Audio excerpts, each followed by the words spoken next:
Our motivations are unbelievably interesting. I mean, I've been working on this for a few years, and I just find the topic still so amazingly engaging and interesting. So I want to tell you about that.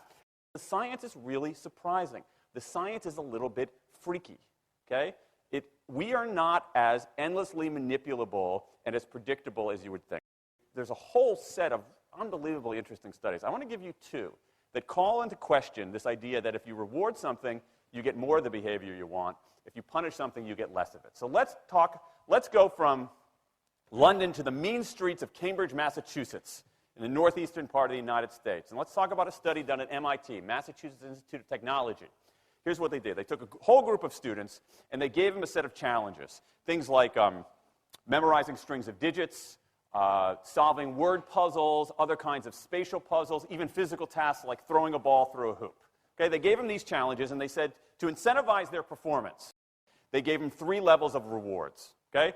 So if you did pretty well, you got a small monetary reward. If you did medium well, you got a medium monetary reward. And if you did really well, if you were one of the top performers, you got a large cash prize. Okay? We've seen this movie before. This is essentially a typical motivation scheme within organizations, right? We reward the very top performers, we ignore the low performers, and the other folks kind of in the middle. Okay, you get a little bit. So what happens? They do the test, they have these incentives. Here's what they found out. 1, as long as the task involved only mechanical skill, bonuses worked as they would be expected. The higher the pay, the better their performance. Okay, that makes sense. But here's what happens. But once the task called for even rudimentary cognitive skill, a larger reward led to poorer performance. Now, this is strange, right? A larger reward led to poorer performance? How can that possibly be? Now, what's interesting about this is that these folks here who did this are all economists, 2 at MIT, 1 at the University of Chicago, 1 at Carnegie Mellon, okay, the top tier of the economics profession.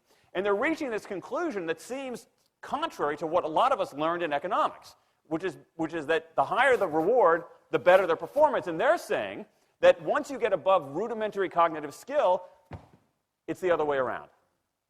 Which seems like this kind of, the idea that these rewards don't work that way seems vaguely left-wing and socialist, doesn't it? It's kind of this kind of weird socialist conspiracy. For those of you who have those conspiracy theories, I want to point out the notoriously left-wing socialist group that financed the research, the Federal Reserve Bank.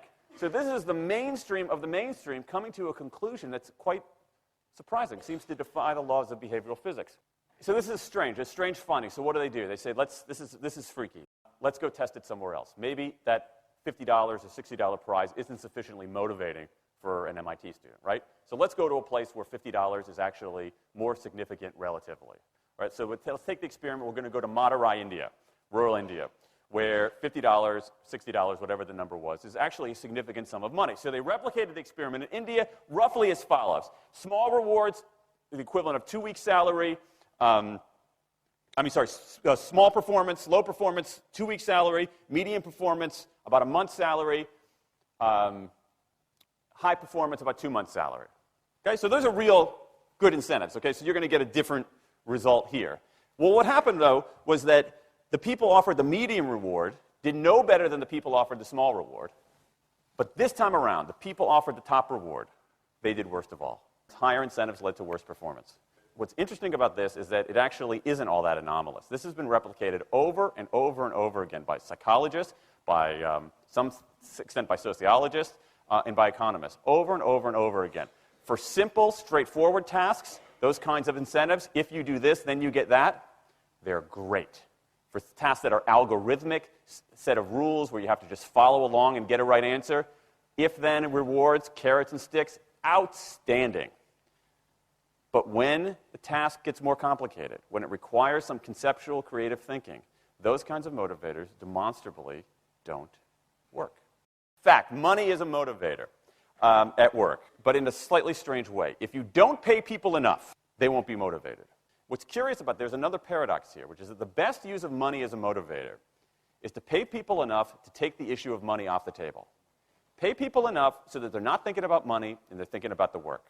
Now, once you do that, it turns out there are 3 factors that the science shows lead to better performance, not to mention personal satisfaction.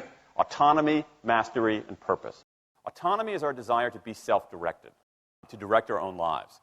Now, in many ways, traditional notions of management run afoul of that. Management is great if you want compliance, but if you want engagement, which is what we want in the workforce today as people are doing more complicated, sophisticated things, self-direction is better.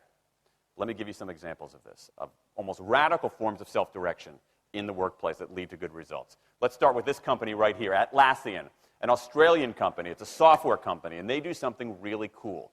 Once a quarter, on a Thursday afternoon, they say to their developers, for the next 24 hours, you can work on anything you want.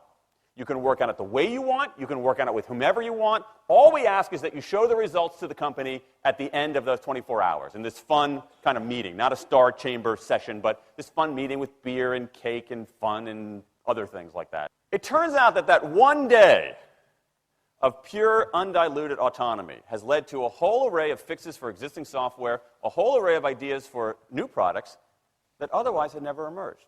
One day. Now, this is not an if-then incentive. This is not the sort of thing that I would have done 3 years ago before I knew this research. I would have said, you want people to be creative and innovative? Give them a freaking innovation bonus. If you can do something cool, I'll give you $2,500. They're not doing this at all. They're essentially saying, you probably want to do something interesting. Let me just get out of your way. One day of autonomy produces things that had never emerged. Okay, let's talk about mastery. Mastery is our urge to get better at stuff. We like to get better at stuff. This is why people play musical instruments on the weekend. You got all these people who are acting in ways that seem irrational economically. They play musical instruments on weekends. Why? It's not going to get them a mate. It's not going to make them any money. Why are they doing it? Because it's fun, because you get better at it, and that's satisfying. Go back in time a little bit. I imagine this if I went to my first economics professor, a woman named Mary Alice Schulman, and I went to her in 1983 and said, Professor Schulman, can I talk to you after class for a moment? Yeah.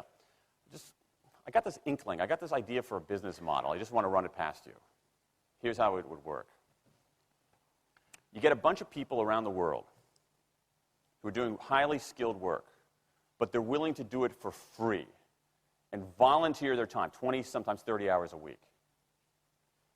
Okay, she's looking at you somewhat skeptically there. Oh, but I'm not done. And then what they create, they give it away rather than sell it. It's going to be huge. I mean, she truly would have thought I was insane. Okay, it seemed to fly in the face of so many things. But what do you have? You have Linux powering 1 out of 4 corporate servers in Fortune 500 companies, Apache powering more than the majority of web servers, Wikipedia. What's going on? Why are people doing this? Why are these people, many of whom are technically sophisticated, highly skilled people who have jobs? Okay? They have jobs. They're working at jobs for pay, doing sophisticated technological work. And yet, during their limited discretionary time, they do equally, if not more, technically sophisticated work, not for their employer, but for someone else for free. That's a strange economic behavior. Economists who look into it, why are they doing this? It's overwhelmingly clear. Challenge and mastery, along with making a contribution. That's it. What you see more and more is a rise of what you might call the purpose motive, is that more and more organizations want to have some kind of transcendent purpose, partly because it makes coming to work better, partly because that's the way to get better talent. And what we're seeing now is, in some ways, when the profit motive becomes unmoored from the purpose motive, bad things happen. Bad things ethically sometimes, but also bad things just like not good stuff, like crappy products, like lame services, like uninspiring places to work. That when the profit motive is paramount, or when it becomes completely unhitched from the purpose motive, it's just, people don't do great things. More and more organizations are realizing this and sort of disturbing the categories between what's profit and what's purpose. And I think that actually heralds something interesting. And I think that organizations that are flourishing, whether they're profit, for profit, or somewhere in between, are animated by this purpose motive. Let me give you a couple of examples. Here's the founder of Skype. He says, our goal is to be disruptive, but in the cause of making the world a better place. Pretty good purpose. Here's Steve Jobs. I want to put a ding in the universe. All right? That's the kind of thing that might get you up in the morning and racing to go to work. So I think that, that we are purpose maximizers, not only profit maximizers. I think the science shows that we care about mastery very, very deeply.